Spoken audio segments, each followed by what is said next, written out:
வணக்கம் பிள்ளைங்களா. அக்கா இன்னைக்கு உங்களுக்கு மகிழ்விக்கும் மன்னாவில இருந்து ஒரு கதை சொல்ல போறேன். சரியா? அதுக்கு முன்னாடி ப்ரேயர் பண்ணிக்கலாமா? எல்லாம் கண்ணை மூடுங்க, கையை கூப்புங்க. ஜெபம் எங்களை அதிகமாய் நேசிக்கிற நல்ல பிதாவே, இந்த அருமையான ஓய்வு நாளுக்காக உங்களுக்கு நன்றி செலுத்துகிறோம் அப்பா. இந்த நேரத்திலும் கூட நாங்கள் தியானிக்க போகிற வசனத்தை ஆசீர்வதிங்க, நீங்க எங்களுக்கு கற்றுத்தாங்க. இந்த ஜெபத்தை மிகுந்த மனத்தாழ்மையோடு வேண்டிக் கொள்கிறேன் நல்ல பிதாவே, ஆமென். இந்த வாரம் கூட நமக்கு என்ன தலைப்பு கொடுத்துருக்காங்க தெரியுமா? குடும்பம் கடவுளின் பரிசு. இதுக்கு என்ன வசனம் கொடுத்துருக்காங்கன்னு கேட்குறீங்களா? உன் மனைவி உன் வீட்டோரங்களில் கனி தரும் திராட்சை கொடியை போல் இருப்பாள். உன் பிள்ளைகள் உன் பந்தியை சுற்றிலும் ஒலிவ மர கன்றுகளை போல் இருப்பார்கள். சங்கீதம் 128:3 அப்படின்னு கொடுத்துருக்காங்க. சரியா? இந்த வசனம் யாரை பார்த்து இவ்வளோ அழகா சொல்லியிருக்காங்க அப்படின்னு நினைக்கிறீங்களா? கர்த்தருக்கு பயந்து அவர் வழிகளில் நடக்கிறவன் எவனோ அவன் பாக்கியவான். கர்த்தருக்கு பயந்து பயப்படுறது மட்டும் இல்லை, நம்ம பயந்து இஸ்பாவுக்கு நான் ரொம்ப பயப்படுறேன் அப்படின்னு சொல்றதோட மாத்திரமல்ல, அவர் வழிகளில் நடக்கிறவன் எவனோ அவன் பாக்கியவான். யாரெல்லாம் அவர் வார்த்தையின்படி நடக்கிறாங்களோ, அவர் வழிகளில் நடக்கிறாங்களோ அவங்க தான் பாக்கியவான்களா இருப்பாங்களாம். அவர் வழியை எப்படி தெரிஞ்சுக்கலாம்? நமக்காக தேவன் என்ன செஞ்சிருக்காரு? இந்த வேதாகமத்துல அவர் சொன்ன வார்த்தைகள் எல்லாமே எழுதப்பட்டிருக்கு. அதன்படி நம்ம நடந்தா நமக்கு எப்படின்னா இப்படிப்பட்ட நிறைய ஆசீர்வாதங்கள்லாம் நமக்கு கிடைக்குமா? எப்படி? உன் பிள்ளைகள் உன் பந்தியை சுற்றிலும் ஒலிவ மர கன்றுகளை போல் இருப்பார்கள் அப்படின்னு பிள்ளைகளை குறித்துலாம் சொல்லப்பட்டிருக்கு. ஒலிவ மர கன்றுகள்னா என்னது? ஒலிவ மரம்னா அதுக்கு ஒரு ஸ்பெஷலானது. அது ரொம்ப நாள் என்ன செய்யுமா? உயிர் வாழக்கூடிய ஒரு தன்மை கொண்ட மரம், ரொம்ப ஸ்ட்ராங்கான மரம். அதுல இருந்து கிடைக்கக்கூடிய ஒலிவ பழங்கள், ஒலிவ எண்ணெய்கள் இதெல்லாம் என்னதுன்னா ரொம்ப ஸ்பெஷலானது. அன்னைக்கு ஒருக்கா கூட தேவன் சொல்லுவாரு, அபிஷேக தைலம் தயார் பண்றதுக்கு நிறைய பொருள்லாம் சேர்க்க சொல்லுவாரு. அதுலயும் இந்த எது சேர்க்க சொல்லுவாருன்னா ஒலிவ எண்ணெய். அது பரிசுத்தமாக்குறதுக்கு பயன்படுத்தக்கூடியதுல இந்த ஒலிவ எண்ணெய் என்ன செய்ய சொல்லுவாரு? சேர்க்க சொல்லுவாரு. அவ்வளோ அது என்னது பரிசுத்த தைலத்திலையும் என்ன செய்யப்படுது? சேர்க்கப்படுது. அப்போ பிள்ளைகள்ல எப்படி சொல்லியிருக்காங்க? உன் பந்தியை சுற்றிலும் ஒலிவ மர கன்றுகளை போல் இருப்பார்கள். அவங்க ரொம்ப ஸ்பெஷலான கேரக்டரா இருப்பாங்க. ரொம்ப என்ன சொல்றதுன்னா ரொம்ப ஒரு ஆண்டவர் பார்வையில ஒரு அருமையான பிள்ளைகளா இருப்பாங்க. அந்த மாதிரி தான் சொல்லப்பட்டிருக்கு. இதுக்கு தான் அக்கா என்ன செய்ய போறேன்? ஒரு கதை சொல்ல போறேன். ஏன்னா குடும்பம் கடவுளின் பரிசுன்னு சொல்லியிருக்காங்கல்ல. இன்னைக்கு நம்ம ஒரு ஃபேமிலியை பத்தி நம்ம என்ன செய்ய போறோம்? நம்ம கதையை பார்க்க போறோம். அது எந்த ஃபேமிலி அப்படின்னு சொல்லிட்டு பாக்குறீங்களா?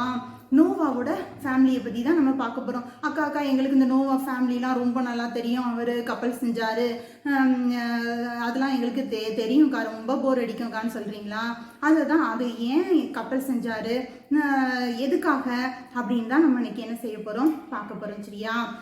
அப்போ அந்த நாளில் நோவா காலத்தில் இருந்தவங்க எப்படி இருந்தாங்களாம்? ரொம்ப பொல்லாதவர்களா இருந்தாங்களாம். ரொம்ப பாவம் செய்யற மக்களா இருந்தாங்களாம். அந்த நாட்கள்ல நோவா எப்படி இருந்தாராம் அப்படின்னு சொன்னா உத்தமனா இருந்தாராம். எப்படி இருந்தாராம்? நீதிமானாகவும் உத்தமனாகவும் இருந்தாராம். ரொம்ப நீதிமானா இருந்தாராம். அப்ப மற்றவங்களாம் அநீதி செஞ்சிருக்காங்க, உத்தமமே இல்லாம இருந்திருக்காங்க. ஆனா அந்த நாட்கள்ல நோவா எப்படி இருந்திருக்காரு? உத்தமனா இருந்திருக்கிறாரு, நீதிமானா இருந்திருக்கிறாரு. அப்ப மற்றவங்களாம் எப்படி இருந்திருக்காங்க?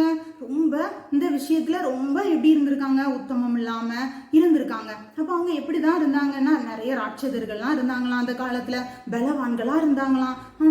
அதுக்கப்புறம் இந்த தேவ புத்திரர்கள்லாம் என்ன செஞ்சாங்களாம் அப்படின்னு சொன்னா, அந்த மக்கள்லாம் பெருகி இருந்த அந்த சூழ்நிலையில அந்த மனுஷர்கள் ரொம்ப பெருகி இருந்தாங்களாம். இப்போ தேவகுமாரர்கள் என்ன செஞ்சாங்களான்னா மனுஷகுமாரத்திகளை ரொம்ப சௌந்தரியமா இருக்காங்க, அழகுள்ளவர்களா இருக்காங்கன்னு சொல்லிட்டு கண்டு அவங்களாம் சேர்ந்து அப்புறம் பூமியில குழந்தை பிறந்துச்சான்.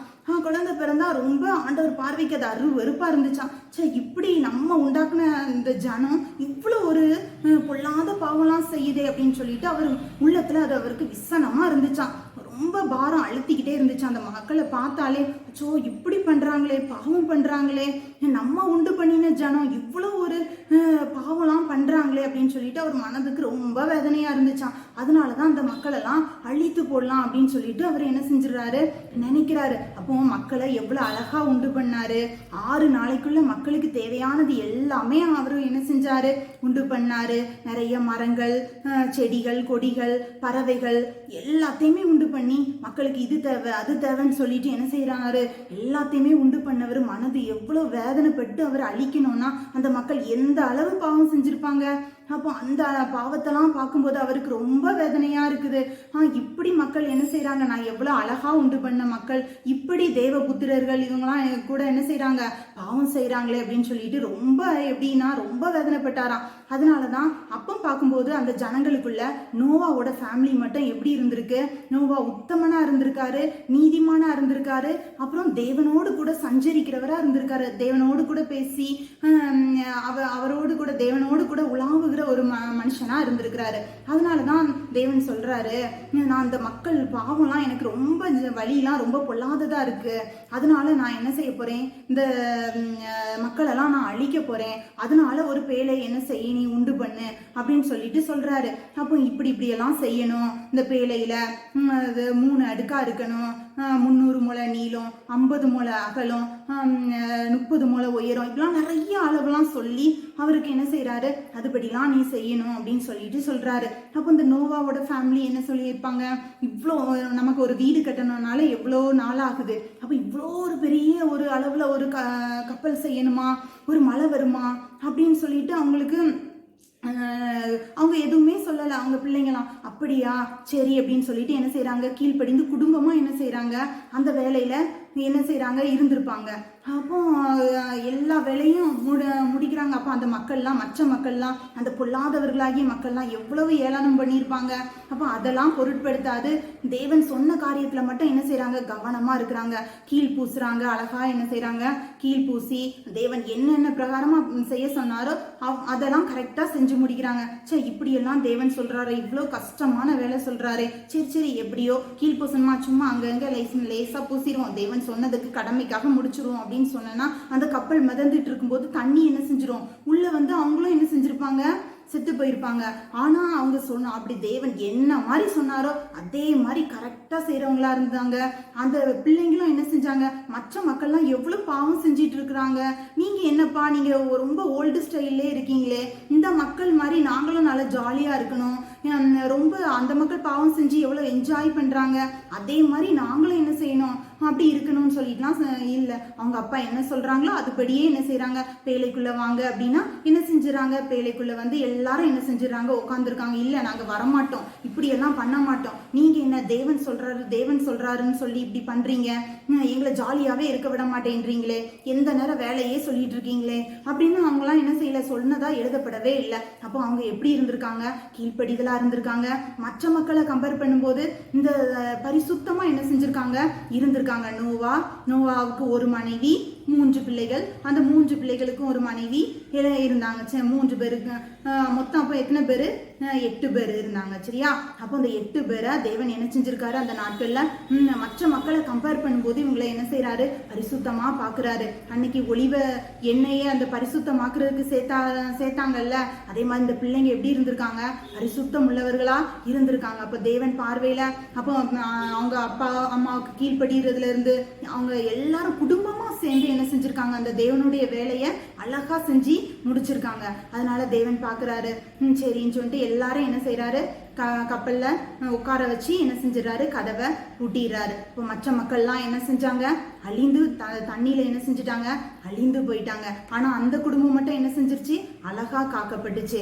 இதெல்லாம் எப்படி காக்கப்பட்டுச்சு, அப்போ அந்த மக்கள் நம்ம மற்றவங்கள என்ன செய்யக்கூடாது, கம்பேர் பண்ணக்கூடாது. அப்போ அந்த மக்கள்கிட்டையும் அந்த மக்கள் கேட்டிருப்பாங்க, எதுக்கு நீங்க இப்படி கப்பல்லாம் செய்றீங்க அப்படி. இப்போ தேவன் என்ன செய்ய போறாரு, இந்த பூமியை அழிக்க போறாரு. ஒரே நாள்ல அவங்க செஞ்சு முடிக்க மாட்டாங்க, எத்தனையோ வருஷ காலமா என்ன செஞ்சிருப்பாங்க, அந்த கப்பலை செஞ்சிருப்பாங்க. அப்போ செஞ்சிட்டு இருக்கும் போதெல்லாம் நோவா கேட்கிறவங்ககிட்ட எல்லாம் என்ன சொல்லியிருப்பாரு, தேவன் இந்த மக்கள்லாம் ரொம்ப பாவம் செய்யறாங்க, அதனால தேவன் என்ன செய்ய போறாரு, அழிக்க போறாரு அப்படிங்கிற விஷயத்தெல்லாம் அவர் சொல்லியிருப்பாரா இல்லையா. ஆனாலும் அந்த மக்கள் என்ன செய்யல, மனம் திரும்பவே இல்லை. ஆனா இந்த குடும்பம் மட்டும் என்ன செஞ்சிச்சு, அந்த ஜனங்கள் மத்தியில வாழ்ந்தாலும் இந்த குடும்பம் எப்படி இருந்துச்சு, ரொம்ப தேவனுக்கு பிரியமா இருந்துச்சு. அதனால இந்த குடும்பம் என்ன செஞ்சுச்சு, காக்கப்பட்டுச்சு. இதுல இருந்து நமக்கு என்னக்கா புரியும்?